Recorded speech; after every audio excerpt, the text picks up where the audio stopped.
Ahora que vamos a seguir hablando del arte románico, lo vamos a hacer en español, para que queden bien claros todos los conceptos del primer gran estilo artístico europeo. Todo, sobre todo, me interesa mucho que lo entendáis bien, para que el día de mañana, cuando vayáis de viaje a alguna de las ciudades del norte de España, podáis diferenciar una iglesia románica de una iglesia gótica. Bueno, lo que estáis viendo es el Panteón Real de San Isidoro de León. Si habéis visto la serie del Cid, que está ahora en Amazon Prime, es uno de los edificios en los que está ambientada. ¿Vale? Este lugar fue especialmente importante porque aquí es donde se enterraron a los reyes de León, entre el periodo de su fundación, 1910, hasta la unión del reino con Castilla en 1230. Arquitectura. Bueno, lo que veis ahí es la iglesia de San Martín de Fromista, en la provincia de Palencia, y ya de un vistazo podéis ver en ella los principales rasgos de la arquitectura románica, que es ese aspecto pesado debido a esos muros sin apenas ventanas, que suelen ser también de gran anchura, a ese uso del arco de medio punto, también en las entradas. Esto es una entrada, una portada abocinada, ¿vale? Parece que se va reduciendo así progresivamente hacia el interior. Es el nombre que recibe. Lo primero al hablar de la arquitectura es hablar de las plantas. Y la planta que se va a hacer ahora más común va a ser la planta de cruz latina. Vamos a encontrar un brazo largo, ¿vale? Con una nave central a mayor altura, que estaría flanqueada por dos naves laterales. Lo veis aquí, esta sería la nave central. Dos naves laterales que la flanquean. Después un transepto, ¿no? Que sería el brazo corto de la cruz, que forma un crucero en el punto de encuentro con el brazo largo de la cruz. ¿Y qué suele construirse aquí? No es obligatorio ni mucho menos. Pues una estructura en forma de torre que se denomina cimborrio. Esta parte de aquí es el ábside. Aquí estaría el altar. Esto de este pasillo que une las dos naves laterales por los lados, por la parte de atrás, se denomina girola. Y estos son los absidiolos, que os comenté el otro día, que eran pequeñas capillas que en muchos casos pues eran financiadas por la nobleza local, ¿no? Como lugar de enterramiento. Y aquí las dos torres que flanquean la portada principal, que suele ser la que da al oeste. Las iglesias en esta época se orientan mayoritariamente hacia Jerusalén, hacia el este. O sea, el lado del ábside estaría siempre orientado hacia el este. No es que sea completamente obligatorio, pero es algo bastante común. ¿Veis aquí? Esta es la iglesia de Santa Fe de Conques en Francia. Podéis ver la parte de atrás, el ábside, ¿no? Con la zona donde termina la nave central, también llamado presbiterio, la girola y los absidiolos. ¿Vale? Veis que hay una gradación de alturas. Y esta ya sería la parte del lado del crucero. Y justo encima veis que está el cimborrio y al fondo se adivinan los picos de las torres.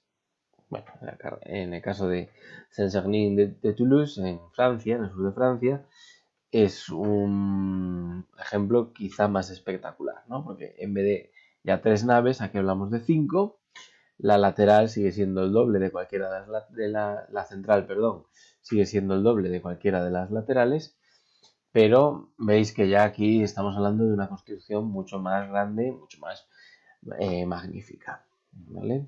Aquí veis que el edificio era tan ambicioso que no se llegó a terminar, está todavía inacabado. Se construyó el gran cimborrio, pero las torres y la fachada central, la fachada principal, nunca llegaron a rematarse. Bien, tema de las cubiertas. La bóveda de cañón, ¿vale? Es de forma semicircular y se divide en tramos, esto es un tramo, por estos arcos de aquí que son los arcos fajones. No os preocupéis que esto no lo tenéis que estudiar en inglés. La bóveda de arista, que se forma por la intersección de dos bóvedas de cañón y cubre espacios cuadrangulares. El gran peso de las bóvedas motiva que los muros sean gruesos y sin apenas vanos. Esto ya estaríamos hablando de los muros y elementos de sustentación. En el interior de las iglesias se refuerzan con columnas, planta circular, pilares, planta cuadrada o rectangular y pilastras adosadas al muro. Encima se suelen ubicar capiteles. En el exterior se emplean contrafuertes para apuntalar el muro. El arco empleado para el soporte es el de medio punto, el arco semicircular. ¿Veis? Aquí tendríamos, por ejemplo, estos serían los contrafuertes de la iglesia. Los muros en este caso son muy anchos, porque tienen que sostener la bóveda superior.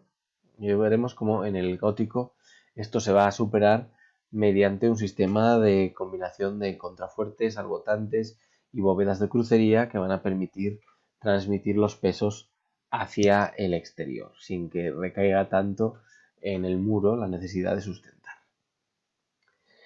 Aquí, barrel vault, the ground vault, ¿vale? La bóveda de crucería y la bóveda de cañón, tipo de esquema.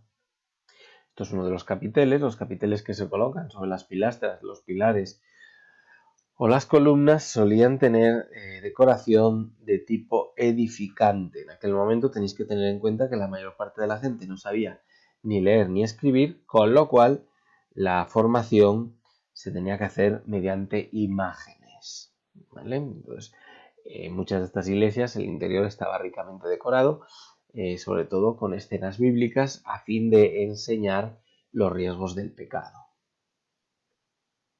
Aquí animales mitológicos en uno de esos capiteles. Y finalmente llegaríamos a las portadas. La portada principal se ubica al oeste de la iglesia. Suele estar flanqueada por dos torres, en este caso más bien torretas. Suele representar la Jerusalén celestial y está decorada con relieves y esculturas. ¿Vale? Veis aquí la puerta abocinada, como va aumentando de tamaño la arcada, ¿vale? Formando una especie de bocina, y arriba pues hay frisos y escenas también generalmente de temática religiosa. En pintura, que es lo que veremos hoy en la parte en inglés, la pintura románica también es muy importante, no hay demasiados restos, pero hay mucho más que por ejemplo de la pintura que nos han legado los romanos, ¿vale? Esto que veis aquí es el Pantocrátor de San Isidoro de León, del Panteón de Reyes, ¿vale? Que os comenté antes. La técnica suele ser sencilla, representaciones planas, sin volumen, profundidad ni perspectiva. Parece que está todo al mismo nivel, como si fuera un cómic. Las figuras se contornean con líneas gruesas, como podéis ver aquí. Los tonos que predominan son el rojo y el azul. Los personajes se representan casi siempre de forma frontal, muy estilizado, de maneras antinaturales e hieráticas, es decir, que no expresan emociones, ¿no? Como veis aquí, esta Virgen María con el niño, esa expresión hierática de poder, de no representar ninguna emoción, como diciendo, yo soy aquí la divinidad, tienes que postrarte ante mí y venerarme.